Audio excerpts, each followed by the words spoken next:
Alright, when I started this channel, I decided that I wasn't going to do any how-to stuff. This is all just for entertainment value. Because I didn't want something to come back and bite me in the ass or something like that, you know, that, oh, I seen Logger Wade. Oh, I seen Logger Wade do that. I want to try to do that, and I'm going to screw up and get killed. I'm stupid. Things works out for me. Alright. You know, a lot of people, they get these forward leaners and they want to put a big old hinge in it, especially boys up north. You get these forward leaning hickories, you know, from all y'all's. So you want to leave a big old fat hinge so you don't sit down your saw, right?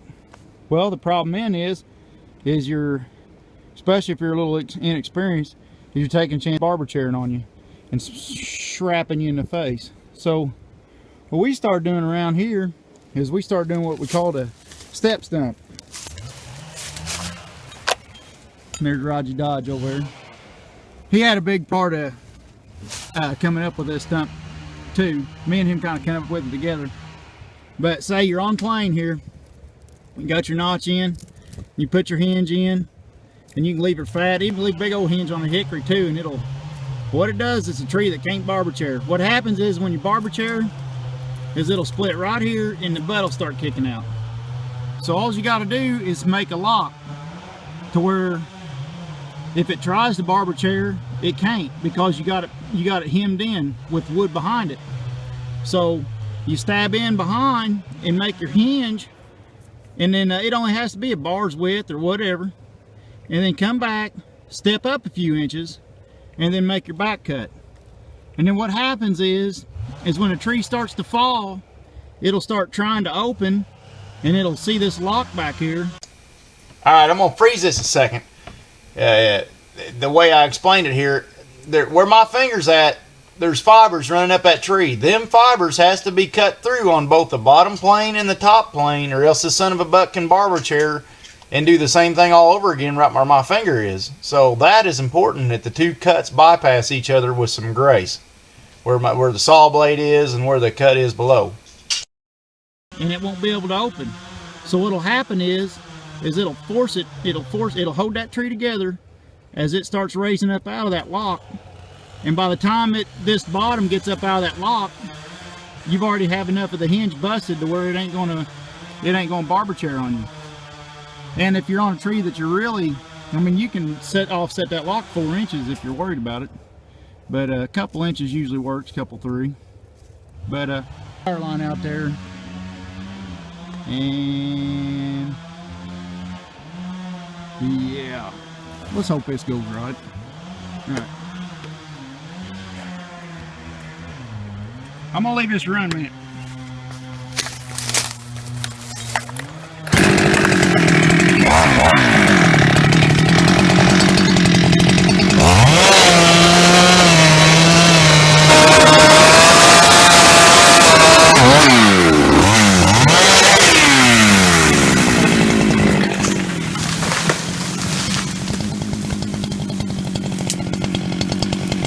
Okay, now I'll come up here and look at it.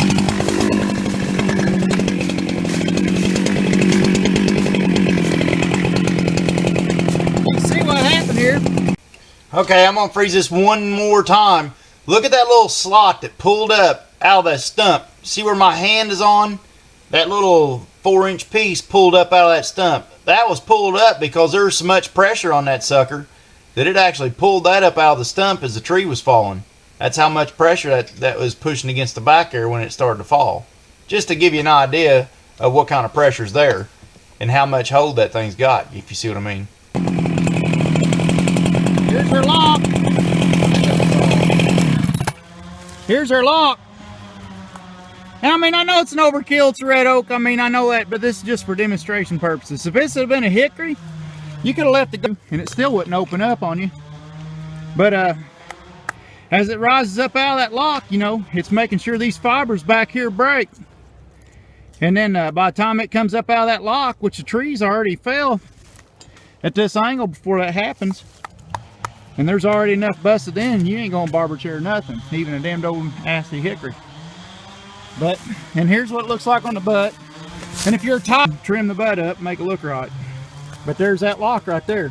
Where barber chairs, the barber chair's through here, so that lock All right, I'm gonna get back to work. Once again, thanks everybody for watching and everything, but please don't do this, because if you're not to the point to where you can do this, you know, in your learning curve, you know, everybody's got a different happy safety zone. You know, this trick is more for timber cutters. It really is not for somebody that's going to go out here and cut a tree out of their yard or something. If you're going out there and cutting a tree out of your yard, you don't need to do any of the stuff that I'm showing on this channel, because I'm a guy that does this every day, and somebody that don't do this every day, you don't need to be messing with any of this stuff, because there is so much stress in these trees, and any trees that grows anywhere. I don't care if the tree's growing in Japan, Jamaica, freaking, I don't care if it's a palm tree. It takes so much. There's so much loaded kinetic energy in a standing tree that stands against nature, that you go to release that, and the way the fibers run up the tree vertical, there's where all these problems happen, and people gets hurt and killed and smacked and beat and whatever, knocked out. All that stuff's from the fact that there's all this energy stored up in this tree, because it weighs so much that if you don't know how to release the energy, which that's where the experience comes in. If you don't know how to release this energy, you will get hurt. Trust me, I have been in them shoes, and I know lots of people that has been in them shoes, and there's a lot of people that ain't here today because of something that even the experienced people that's done something and made one little simple mistake. And any Joe Blow landowner that's got a tree in his yard that goes out there and fires up his firewood saw that he's cut off a few pieces of firewood and goes and ties into a big tree that's got all them stresses loaded up in it, and ain't thinking or don't have the experience to tie into that.